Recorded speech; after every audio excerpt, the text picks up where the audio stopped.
जब दो लोग रिलेशनशिप शादी के बंधन में होते हैं और अलग होने का फ़ैसला करते हैं तो सब लोगों को ये लगता है कि ये दोनों बहुत सुखी हो जाएंगे, बहुत सही हो जाएंगे, बहुत खुश हो जाएंगे और अच्छी ज़िंदगी जिएंगे।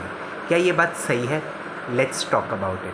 हाय guys, my name is Chetan and welcome to my channel. जैसे मैंने कहा कि जब दो इंसान अलग होने की बात करते हैं तो it's not a good thing. उनके लिए कोई खुशी की बात नहीं होती, वो मजबूरी होती है, क्योंकि वो दो लोग एक साथ नहीं रहना चाहते, एक साथ नहीं बंधन में रहना चाहते, उनको अलग होना है। चाहे गलती किसी की भी हो, ये दोनों के लिए बहुत हार्ड टाइम होता है। और लोग ये सोचते हैं कि डिवोर्स हो जाने के बाद उनको फ्रीडम, उनको प्राइवेसी, उनको खुशी, ये बंधन से निकल चुके, घुटन से निकल चुके, ये सोचते हैं कि भाई अब तो इसकी लाइफ आगे सॉर्टेड हो जाएगी। तो ये बात बहुत ही ज़्यादा गलत है, क्योंकि शादी के बाद जो रिश्ता बॉन्ड उनका बना है वो डिवोर्स के बाद इतना स्ट्रॉन्ग बॉन्ड टूट जाता है। आपका लाइफ पार्टनर अलग हो जाता है, आप सडनली लोनली हो जाते हो, आप सडनली अकेला फील करते हो, आपको किसी की नीड होती है, इमोशनली, फिज़िकली सब नीड होती है, जो शायद फुलफ़िल करने के लिए कोई भी नहीं है।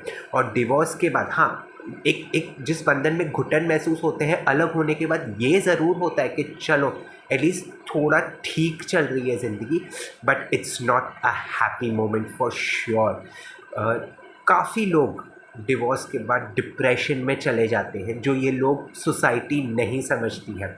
जब डिवोर्स हो जाने के बाद कोई ये नहीं कहता, मैं ये नहीं कहता कि उनको सिंपैथी दिखाओ या उनको अफसोस जताओ या बेचारा समझो या बेचारी समझो, नहीं, उनको आपका सिर्फ सपोर्ट चाहिए, उनको और कुछ नहीं चाहिए। लोग अगर डिप्रेशन में चले जाते हैं, प्लीज़ मेक एन एफर्ट कि उनको ऐसा कुछ करो कि उनको उस डिप्रेशन से वो बाहर निकल जाए, क्योंकि they have gone through a lot.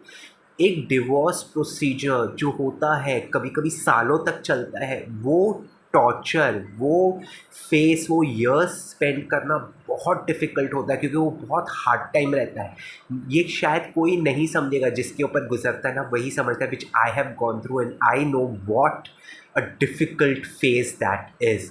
सो अगर आपके पहचान में कोई डिवोर्स प्रोसीजर से जा रहा है, या किसी ने डिवोर्स कंप्लीट हो चुका है, उनके पेपर वर्क हो चुके हैं और अभी वो डिवोर्स ही हो चुके हैं, तो और शायद अगर आपको ये लगता है कि इस पर्सन को थोड़ी नीड है, he is not that happy as you think, please एक सपोर्ट दीजिए उनको आपके सपोर्ट की ज़रूरत है। उनको इस डिप्रेशन, इस माहौल, इस लोनलीनेस से बाहर निकलने की ज़रूरत है।